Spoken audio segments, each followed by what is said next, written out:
Build and Grow Your Business Framework, which is a 6-step process I've developed that I use to guide and coach my members and my clients. So, how does this work? So, you have an idea or you have an existing business that maybe has been disrupted and you're looking to pivot into new dimensions, into new areas to serve new customers or to launch new products and services for your existing customers. What I typically do is take you through this 6-step process, but I also just want to share what that looks like. That way, you can also begin to think through how you can incorporate those processes within your own business. Okay. So, this framework works whether you're a startup or whether you're an existing firm. The individual concepts, you can study it more and dive deeper. But I think the magic happens when you follow the rules and follow the step by step, and the sequencing of it is where really the magic happens. Okay, so step one, the first thing I try to do is to do a current state assessment of you. So, in terms of what mindset shifts do you have to undergo in terms of for an existing business that may have been impacted with COVID-19, it's often thinking about what has been lost versus what they have left, the teams they have left, the capacity they have left, the skill set that they have left. Or if you're a startup, right? What are you starting with? What's your background, your expertise? Which space, what sector are you looking to go into? It's first understanding and exploring that.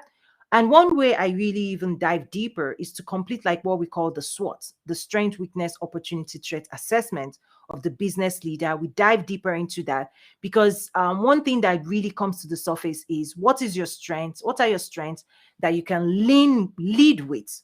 I always want and encourage people to lead with your strength. Always lead with your strength, the strength of your business or the strength of you as the leader. You need to lead with that.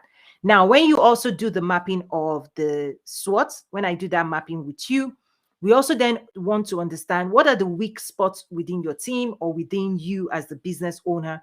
And then we assess what are the things we need to do in the marketplace to bring in, to strengthen those weak space. It could be hiring new service providers. Maybe you're as an example, maybe let's say marketing, social media is not your strength. There are different things that could be done in that space. So after we complete step one, the outcome is we have a good understanding of the current realities, right? Because a lot of times we don't want people to still have this residual effect of who they used to be versus who they are today, and also the global shifts that's happening within digital disruption. So after we complete step one, then I systematically shift them into step two. While step one is more focused on you, right? You have to turn inwards and be transparent and truthful to your current realities, your current challenges, your current strengths, the things that you have working with right now. While step one is that, the step two, I quickly help you shift from turning inwards to actually then turning to the people you want to serve, your customers. Working with you, what we're going to do is really identify your niche, the people you're hoping to serve with your product or your services, really getting clarity around who they are, right? Where are they?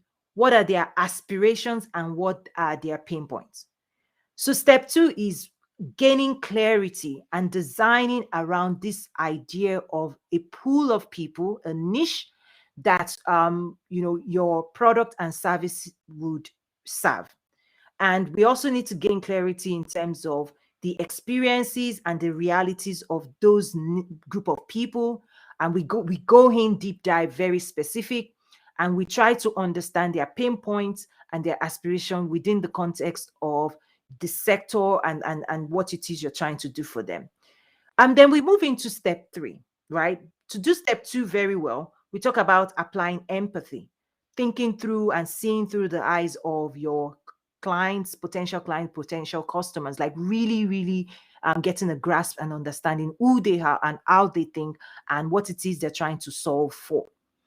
Then step three is your promise to them, your promise to this customer for each of the pain points we flush out for each of their aspirations, be it luxury goods and all of those things. They want to be perceived a certain way in the marketplace. What we then do is look at your value proposition and your promise to them. What are you promising to do on their behalf? What would your business do to alleviate their pain point, to remove their pain point, or to help them achieve what it is they're aspiring to become, right? So that value proposition is your promise. I call it the promise statement. What is your promise, right? So as example, are you promising to, help them reduce stress, help them save time, help them achieve their goals?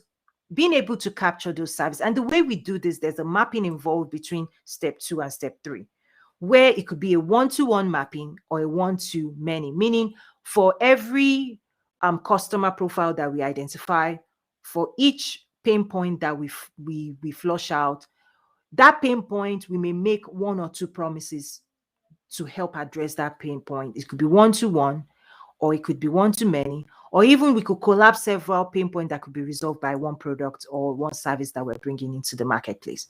So again, step 1 would be current state assessment, a SWOT assessment of the leader or the team or the company. Step 2 would be understanding and applying empathy to understand who your customers are, their pain points, and their aspirations. Step 3 would be clearly understanding your promise to them. Now, step 4 is where we dive into, okay, we know who we want to serve. We know what it is we're going to solve for them. How do we then make money? How do we structure our company to generate revenue from this type of value delivery, right? So it's what we design around. What's our business model? We go through a lot of, whether it's packaging services, productizing services, or your product, or membership, or we just go through a lot of mechanisms that you can use to bundle your services, and we map it then to the customers, to the levels, different types of levels. It's just a lot of, I'd like to call it the science project. This is why we craft and design your business, really, really putting the customer at the center of the model, right? Because at the end of the day, this model has to deliver enough value that the customer agrees with you, that it demands that the value for value exchange it makes sense to them. And there's a lot of testing, in the marketplace around whatever is designed, whether it's premium model or freemium model or subscription model. We look at different angles and different frameworks that we could use to help you bring that value into the marketplace. Okay. So then we shift. Once we have that framework, there are different tests that we do by one-on-one clients. What we do is this work is done over several weeks. So each step we go through several weeks. I usually give even assignments or take-home activities that the leader has to conduct with his team, or he has to, or his team has to do that. And then when we shift from the business model, we then move into what I like to call, your sales and distribution model. Now, a lot of time when we talk about distribution, people tend to think about it through the lens of product.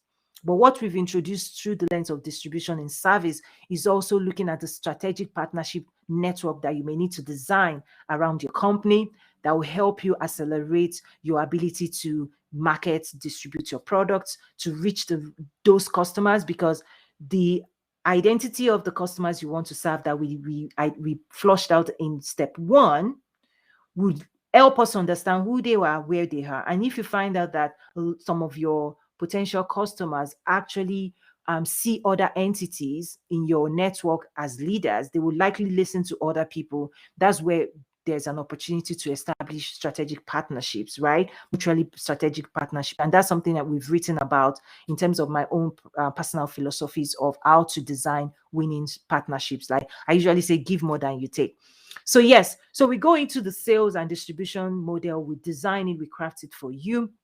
And then step 6 is where I talk about your marketing plan in terms of how are you going to consistently, right, bring to the market and explain to your customers, again, your value proposition, your promise to them, and why you are the person they should work with. And these are things, this is the cycle we go over with our clients. And I look forward to, working with you. So if you have questions, please let us know and send me an email. I'm happy to help you address. Like I said, this is something that we do over a period of weeks. And, I look forward to hearing from you. Thank you so much.